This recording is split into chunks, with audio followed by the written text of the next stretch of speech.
Sur la PMA et en plein débat autour de ce projet, il y a cette annonce qui a été faite hier soir donc de manifestation, une manif qui va avoir lieu au mois d'octobre prochain à l'appel des autorités catholiques et ça c'est assez nouveau quand même et assez incroyable et à l'appel de plusieurs associations. Dans un instant, en direct sur ce plateau, Caroline Mécari qui est avocate au barreau de Paris, qui défend la PMA, qui défend la GPA et face à elle, Albéric Dumont qui est vice-président de la Manif pour tous. Auparavant, quelques éléments d'information sur cette fameuse PMA.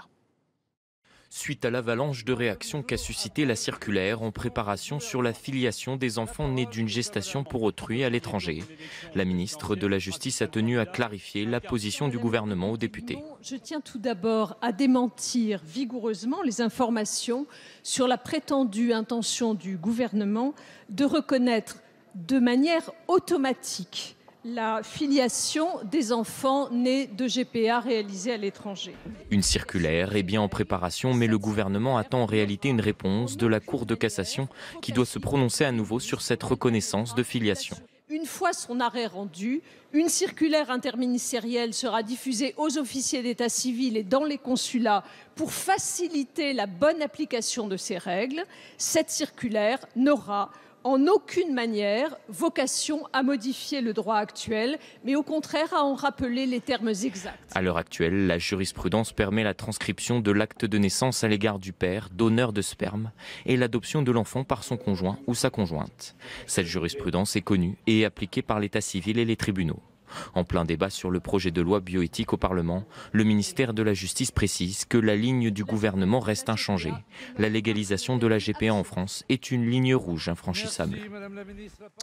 Avec nous en direct pour en parler, Maître Caroline Mécari, bonjour. Bonjour. Merci d'être avec nous. Vous êtes avocate au barreau de Paris. Vous publiez un livre d'ailleurs qui s'appelle PMA, GPA. C'est un petit que sais-je pour tout savoir et pour tout comprendre sur le sujet. Et puis face à vous, Albéric Dumont, bonjour. Merci d'être là, vice-président de la Manif pour tous. Vous vous êtes associé à l'appel qui a été lancé par l'Église catholique de manifester au mois d'octobre prochain. Pourquoi cet appel ? Alors, c'est pas exactement ça. C'est-à-dire que nous avons appelé à manifester le 6 octobre prochain et hier, l'Église catholique, l'institution, a décidé de se joindre à cet appel. Donc c'est l'Église qui se joint à vous et pas vous qui vous joignez à l'Église. C'est l'Église qui, en fait, appelle à sensibiliser les citoyens et ceux qui seraient concernés par ces sujets-là et inquiets par les conséquences de ce texte à rejoindre effectivement la manifestation du 6 octobre. Pourquoi cet appel ? Eh bien, simplement parce que ce texte pose un certain nombre de questions et des questions qui sont restées malheureusement sans réponse. Et donc, c'est la manière pour nous d'alerter les pouvoirs publics en disant voilà, nous avons participé à de nombreux débats, nos questions n'ont pas été entendues et donc il reste un moyen légitime citoyen de s'exprimer qui est la rue. Et donc, c'est l'un des derniers recours. Et vous demandez quoi précisément ? Eh bien, simplement, nous demandons le report de ce texte qui n'est absolument pas une urgence puisqu'il y a un certain nombre de sujets qui mériteraient qu'on s'y attache dès maintenant. Des sujets notamment de pouvoir d'achat, de sécurité. Qui sont plus importants que la GPA et la PMA. Qui sont effectivement une vraie inquiétude des Français à la fin de chaque mois. Avec quel argent on va remplir l'essence de sa voiture, plus que ce texte qui est en fait demandé par une ultra-minorité qui n'est pas une attente en fait des Français. Maître Caroline Merkel, je suis désolé, on a un problème de micro, on vous a donné un micro-main.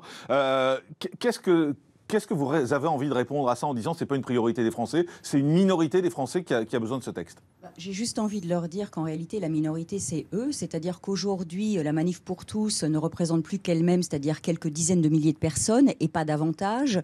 Que lorsque l'Église catholique intervient comme ça dans le débat public, bien sûr, il y a une grande liberté d'expression pour chacun. Mais j'ai envie de dire que la priorité de l'Église catholique, ça devrait quand même être aujourd'hui de lutter contre la pédophilie dans l'Église, de lutter contre le viol des religieuses qui est avéré et documenté aujourd'hui. Ce serait d'ouvrir le débat sur le mariage des prêtres et non pas s'opposer à un texte de loi qui va être débattu à l'Assemblée nationale la semaine prochaine et qui vient après, en réalité, 15 ans de débat dans la société française. Oui, c'est pas un nouveau sujet. Non, c'est pas un nouveau sujet. On précise d'ailleurs qu'il n'est évidemment pas question d'ouvrir la GPA. Ce texte concerne les PMA. C'est quoi les PMA ? Ce sont ces techniques médicales qui sont aujourd'hui ouvertes aux couples hétérosexuels, comme la fécondation in vitro ou le don d'embryons. Eh bien, ces techniques médicales, elles existent depuis plus de 50 ans. Il est donc question de les ouvrir aux couples de femmes et aux femmes célibataires pour s'aligner en fait sur ce qui se passe en Europe. Je rappelle qu'en Europe, il y a 14 pays qui ont déjà ouvert la PMA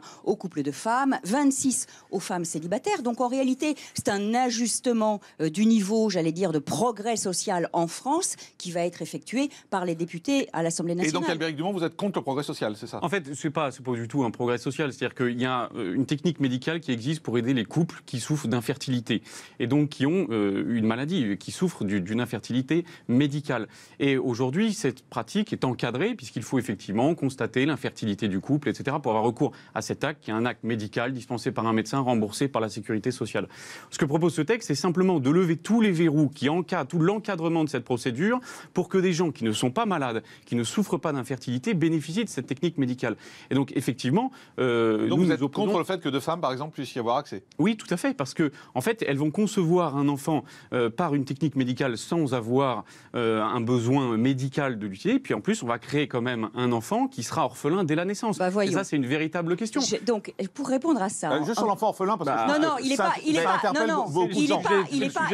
n'est pas orphelin. D'abord, d'où on parle et d'où on vient. Il faut quand même savoir qu'aujourd'hui, donc les couples de femmes qui n'ont pas accès aux techniques médicales qui sont ouvertes aux couples hétérosexuels, ça ne les soigne pas, les couples hétérosexuels. Ils restent toujours infertiles. C'est donc bien une utilisation d'un progrès de la médecine pour aider des parents à avoir un enfant. Ça ne soigne pas l'infertilité. Donc ces couples de femmes, de femmes vont à l'étranger. Aujourd'hui, qu'est-ce qu'elles font? Elles vont à l'étranger et donc elles ont un enfant grâce à une PMA à l'étranger. Elles reviennent en France et ensuite, celle qui n'est pas la mère doit adopter l'enfant de sa conjointe.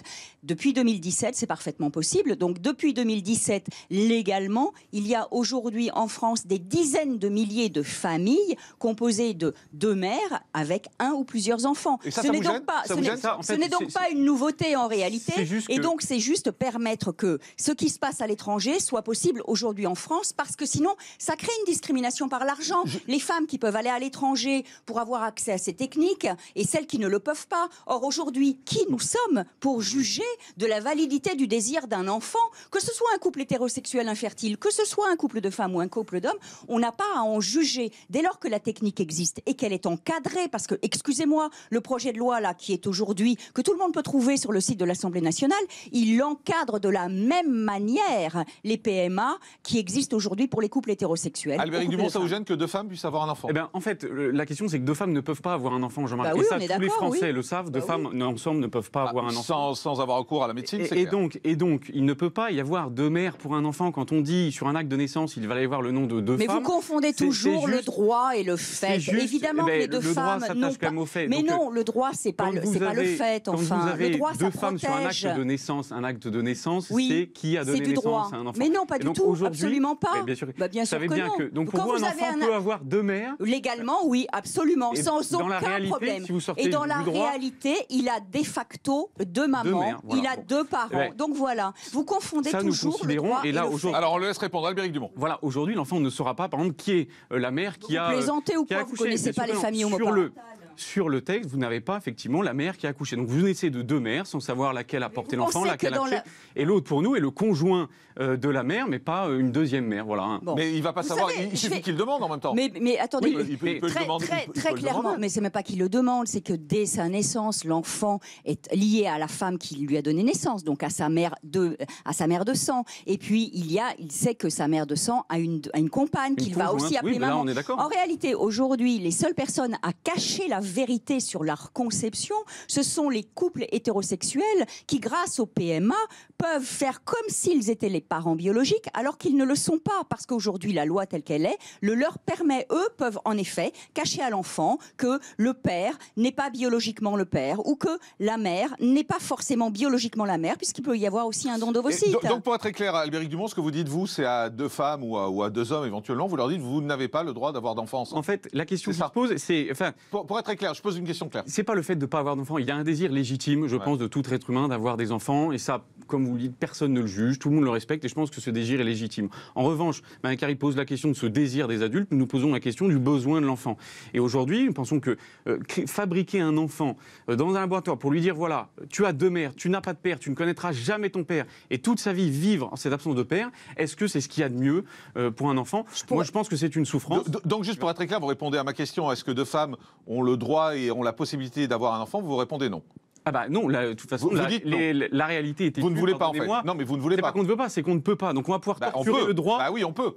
Juste, Mais non, sans prendre parti, ce que vous dites, c'est faux. Elles peuvent avoir un enfant en ayant recours à la médecine. Mais une femme peut avoir un enfant, mais pas les deux ensemble. C'est-à-dire que vous allez avoir forcément un donneur, un homme, à un moment, qui va intervenir dans le dispositif, qui est totalement évincé. Maître Vous Mécari. savez pourquoi est-ce qu'on pense que vous êtes homophobe à la Manif pour tous? On pense que vous avez êtes déjà homophobe. été mis en examen On une pense fois. que vous êtes Attention à ne pas l'être une homophobe. deuxième fois, Oh là, Madame aucun Mécari. problème. Je vous rappelle que la Cour de cassation a dit qu'il y avait une liberté d'expression, qu'on Oui, pouvait mais dire vous que avez vous quand même étiez... été mis Mais en je vais vous examen expliquer. à notre demande. Je vais Si vous voulez qu'on recommence, expliquer. on peut, Je vais mais vous expliquer. le débat Aucun mérite problème. mieux. Le Je débat vais mérite vous mieux, Madame expliquer. Mécari. Tout simplement parce que lorsqu'il s'agit de parler d'un couple hétérosexuel qui a besoin de la médecine pour avoir un enfant, il y a un donneur de gamètes ou un donneur d'ovocytes. Là, ça vous pose aucun problème. Mais en revanche, quand il s'agit d'un couple de femmes qui a besoin d'avoir un donneur de gamètes pour avoir un enfant, là, ça vous pose un problème. Or voilà, là, c'est là où vous n'êtes pas cohérent et c'est là où vous n'êtes pas conséquent. Mais c'est de l'homophobie pour vous ? Oui, c'est une forme d'homophobie parce qu'on ne pose pas la question pour les couples hétérosexuels. Donc c'est qu'on pense que le modèle hétérosexuel est celui qui doit toujours prévaloir, alors que dans les faits, vous avez des couples de femmes qui vont à l'étranger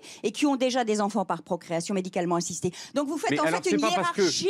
Vous faites une hiérarchie entre les couples. C'est cela en fait qui pose problème. Ça, c'est ce que vous pensez. Non, c'est pas ce que je pense. C'est ce qui ça se déduit. Vous imaginez. Mais non, je n'imagine rien. Je sais décrypter les choses. Est-ce que vous êtes homophobe, Albéric Dumont ? Bien sûr que non. Et je pense que c'est comme si vous demandiez à un raciste est-ce que vous êtes raciste, il va vous dire mais non, je suis pas raciste. J'ai mon meilleur copain. J'ai mon meilleur copain qui est noir ou j'ai ma meilleure amie qui est blanche. Vous dites qu'il est homophobe. Je dis que la Manif pour tous, dans son positionnement, a un positionnement homophobe parce qu'elle crée une hiérarchie entre les couples. Alors, c'est Albéric aussi Dumont, vous simple que répondez. ça. Pas les mêmes droits, pas les mêmes accès. C'est pour moi, ça veut dire une hiérarchie entre les sexualités. Et donc c'est de l'homophobie. Oui, absolument. Je l'assume totalement. Ce que je ne comprends pas, c'est qu'on fait quand même, comme vous l'avez remarqué, des plateaux télé assez régulièrement qui se passent toujours dans le calme. Et dès que vous êtes là, Madame Mécari, à chaque fois, le débat s'électrifie. Vous n'aimez pas le contradictoire, Albéric. Vous n'aimez pas le contradictoire. Écoutez, Caroline, c'est une question en fait d'insulte. Quand vous me dites qu'on est homophobe au même titre que les racistes. Je suis idiote, je sais pas. Non, mais je ne me permettrai pas parce que je ne vous connais pas et je ne me permettrai pas. Et simplement, je remarque, il faut décrypter votre discours. On est dans une situation où nous prenons la parole publiquement depuis 6 ans. Je pense que si nous étions homophobes, Madame Mécari se serait fait un malin plaisir de nous faire un procès. Nous aurions été condamnés. Je ne vais pas vous faire un procès. Vous confondez mon métier d'avocate où je défends des gens et ce que je pense. En fait, moi, je suis pour le débat public. La difficulté, c'est qu'on confond beaucoup de choses vous concernant. On ne sait pas si vous parlez en tant que militante, en tant qu'avocate, en tant qu'élue au Conseil de Paris, en tant que soutien de Jean-Luc Mélenchon. C'est un peu compliqué. Les quatre, c'est-à-dire que j'ai une parole de citoyenne engagée. Jean-Luc Mélenchon, je ne vois pas ce qu'il vient faire au milieu là. C'est un soutien de Madame Mécari. Mais ça n'a aucune espèce d'importance. Je prends la parole. Attendez, on laisse répondre Albéric. Vous vous présentez comme experte juridique, alors qu'en fait vous êtes une femme politique. Vous pouvez ajouter aussi écrivain, voilà. Vous avez un CV magnifiquement rempli. Félicitations. En toutes ses qualités, mais ma pratique d'avocate, en effet, me permet d'avoir une parole légitime sur ces questions. Alors moi, je voudrais poser la question autrement, Albéric Dumont. Est-ce que les couples hétérosexuels ont, selon vous, les mêmes droits que les couples homosexuels?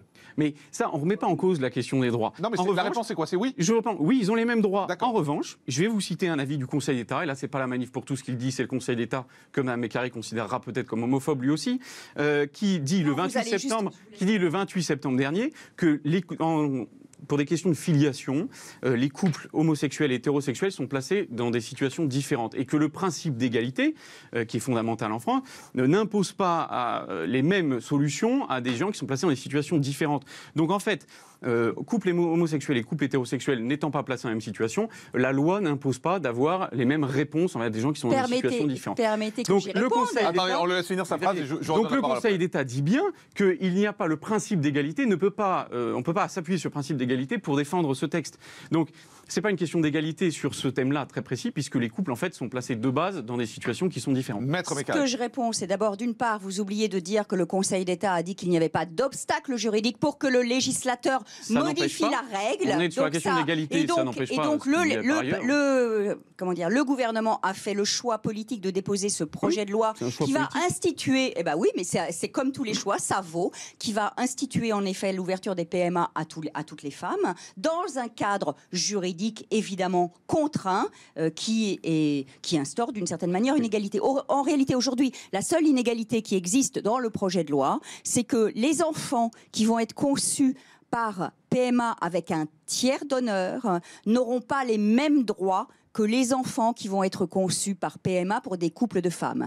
Ceux qui vont être conçus au sein de couples de femmes auront accès à leur histoire. Et aujourd'hui, le texte ne permet pas aux enfants d'hétérosexuels conçus grâce à un tiers donneur d'avoir accès à leur histoire. C'est ça la faille du projet de loi aujourd'hui. Donc aujourd'hui, ce sont les enfants d'hétérosexuels qui sont discriminés et non pas les enfants de lesbiennes. Juste, Albéric Dumont, moi je suis un peu inquiet de voir les manifs qui vont recommencer, les manifs en particulier celle de la Manif pour tous, donc puisque vous avez lancé cet appel auquel s'est joint l'Église catholique, des associations. On se souvient des dernières manifestations des Manifs pour tous, on se souvient des propos qui ont été prononcés dans ces manifs, ça a été des propos extrémistes, ça a été des propos violents, ça a été des propos homophobes, pas à la tribune, mais en tout cas au moins dans le public et quand il y avait des caméras dans le cortège.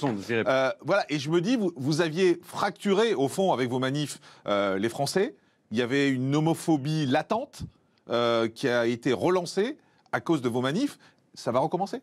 Non, alors là, clairement, moi je m'inscris en faux avec ce que vous dites. C'est-à-dire que. On les a vus, les reportages. Non, mais on les a vus. Moi, je vais vous dire, j'étais dans toutes les manifestations. Je pense que j'étais peut-être le seul autour de cette table. Il n'y a pas la question de dire c'est la Manif pour tous qui a fracturé la société. Celui qui a fracturé la société, c'est François Hollande qui a mis ce débat sur l'espace public. Non, mais il y a eu des propos. Vous ne pouvez pas nier qu'il y a eu dans ces manifs, qu'il y a eu des propos homophobes. Vous doutez bien violents. que si dans ces manifestations, il y avait eu des propos homophobes, extrémistes, etc., elles auraient été interdites et elles n'auraient jamais eu lieu. Bah, évidemment. Enfin, dans le public. Non, dans le public. Non, mais sur 1 million de personnes, non, mais vous les avez pas. Vous François Hollande. Vous ne les avez pas entendus ces propos. Non, mais vous n'avez jamais entendu de propos homophobes au sein des manifestants. Jean-Marc, c'est trop facile d'aller faire un amalgame en disant parce qu'il y a un type qui a dit ça une fois un jour dans la rue que c'est la Manif pour tous qui a fracturé la société française. Et d'ailleurs, quand vous avez des agressions homophobes que nous avons toujours systématiquement condamnées, c'est jamais un militant de la Manif pour tous qui est derrière. Donc on va arrêter avec ce fantasme tout de suite. On est des citoyens absolument normaux. Et vous savez, les idées font parfois plus de mal que les actes. Hein.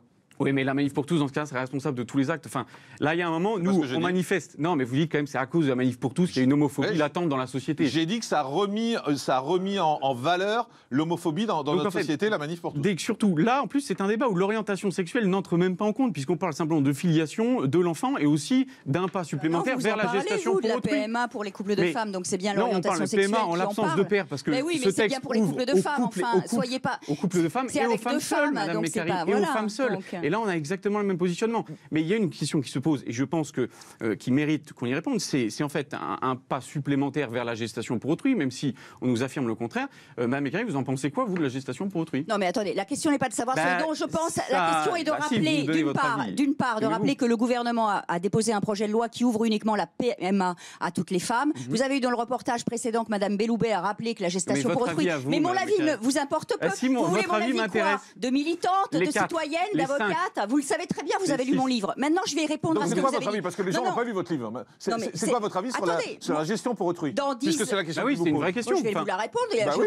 C'est très simple. Je suis pour la légalisation de la gestation pour autrui en France, selon nos critères, nos valeurs et nos principes, ce qui supposera un débat sur le territoire français où toute la société y participera. Voilà, c'est aussi simple. Ouais. Voilà, bien sûr, en fait. Mais vous agitez la GPA pour empêcher non, c'est pas moi qui l'agite, c'est le gouvernement. Mais c'était pas, on n'a pas parlé. C'est la circulaire du gouvernement de la semaine dernière. C'est pas moi, Madame Mécari. Le gouvernement vous a rappelé qu'il n'y aurait pas de GPA. Maintenant, je voudrais rappeler sur les manifestations. Moi, je ne crois pas en réalité que au début du mois d'octobre, les manifestations vont être très importantes. Pourquoi? Parce qu'en réalité, on a vu que les positionnements de la Manif pour tous, qui peuvent être repris par un François-Xavier Bellamy dans le cadre des européennes, finalement, ça n'a pas été un très très grand succès. Mais par ailleurs, les hommes politiques, aucun rapport avec les élections européennes. Enfin, c'est pas la compétence de l'Union européenne. Les hommes politiques ne soutiennent pas aujourd'hui. Vous avez entendu Bruno Retailleau peut-être ce matin sur France Inter. Ils ne soutiennent pas en réalité les manifestations. Ils n'iront pas. Et surtout, autant je peux comprendre que la question du mariage peut concerner absolument toute la société, c'est-à-dire que chacun d'entre nous peut être concerné par la question du mariage. Autant la question de savoir question de la paternité, si ça concerne la pas tout le monde, selon PMA vous. doit être ouverte aux couples de femmes. Le choix politique est déjà fait. Ça concerne au fond très peu de gens. Et donc, je ne pense pas qu'il y aura une mobilisation très importante. Voilà. Réponse d'Albéric Dumont. Mais donc ce texte, de toute façon, va diviser les Français. Je pense qu'on le voit là, rien qu'avec le comportement de Mme Mécari. Les débats vont être enflammés. Mais ça, c'est une promesse que vous tiendrez. J'ai aucun. Mais C'est difficile de discuter avec vous, franchement. Oui, mais vous pouvez être assez... Oui, le sourire, mais un sourire quand même en coin qui est assez désagréable. Mais si. Mais c'est comme votre manière de systématiquement refuser de saluer votre interlocuteur avant d'entrer en plateau. C'est quelque chose qui, moi, me choque profondément. Bon, vous avez refusé de lui dire bonjour? Je ne lui serre pas la main parce que la Manif pour tous a déposé une plainte pour essayer de me faire taire sur ces questions-là. Et donc, voilà, ça c'est très, donc très vous clair. Ne lui dites pas bonjour? Je lui dis bonjour, mais je ne lui serre pas la main, voilà. c'est tout. On s'en fout, sur la question personne. de la violence, vous savez, Jean-Marc, il y a un point, j'en parle pas souvent parce que j'aime pas raconter mon histoire personnelle. Vous parlez à quelqu'un qui, du fait de ces manifestations, a été placé sous protection policière pendant 6 mois, jour et nuit, avec 2 hommes du SPHP à l'époque, armes au poing, pour aller à la fac, en famille le dimanche, etc. Mais si, parce qu'en fait, la violence, Mme Mécari, je pense que les téléspectateurs l'ont vu, elle n'est pas de notre côté, elle est bien du vôtre. Vous ne mesurez pas la violence de vos propos. Et comment cela, comme vous l'avez rappelé, M. Morandini, ça a fracturé la société française. Bien que là, c'est vous qui êtes un peu énervé. Vous portez atteinte à l'identité même des gens. C'est d'une violence infinie. Mais ça, en c'est votre propos qui, à chaque fois, vous engage, vous. Et après, le tribunal en répondra. Oh là, ça, c'est pas de mon ressort. Mais c'est vrai que vous voulez la faire taire? Oui, mais évidemment. En fait, la mise en examen, elle est automatique. Oui, bien sûr. Je vais vous dire, avant de venir dans l'émission, Mme Mécari a encore mis des tweets sur les réseaux sociaux à chaque fois qui manquent de respect à ses interlocuteurs. Et donc, à un moment, ou quoi? Vous avez vu les vôtres qui sont dans la provocation permanente. Je ne m'adresse pas à vous sur les réseaux sociaux, je vous laisse tranquille. Mais non, la question, c'est que vous avez, du coup, à chaque fois, sur les réseaux sociaux, des flopées d'insultes de Maître Mécari. Menaces de mort, menaces d'être rasé. Mais vous confondez tout. Et donc, notre conseil nous a dit un jour, écoutez, il y a tellement d'injures de la part de Maître Mécari, on va effectivement saisir la justice. On va saisir la justice. Après, voilà, il a été décidé de vous mettre en examen, ça, c'est pas de ma responsabilité, c'est celle du juge. En tout cas, il a accepté de venir débattre face à vous. Et réciproquement. Je le fais à chaque fois. Je ne crains pas le débat, il n'y a aucun problème. J'aime la contradiction, il n'y a aucun problème. Bon, très bien. En tout cas, on aura l'occasion d'en reparler, je pense, puisque c'est un débat qui va agiter la société. Alors, on ne dit pas diviser, puisque vous voulez pas diviser. Je vous remercie. Ça va tout au moins agiter la société française dans les jours et dans les mois qui viennent. Merci beaucoup, Albéric Dumont, vice-président de la Manif pour tous. Merci, Maître Caroline Mécari, avocate au barreau de Paris, d'avoir été avec nous. Et puis, je remonte votre livre, c'est un petit que sais-je, sur la GPA et sur la PMA. Merci à tous les deux d'avoir été en direct avec nous sur ce plateau.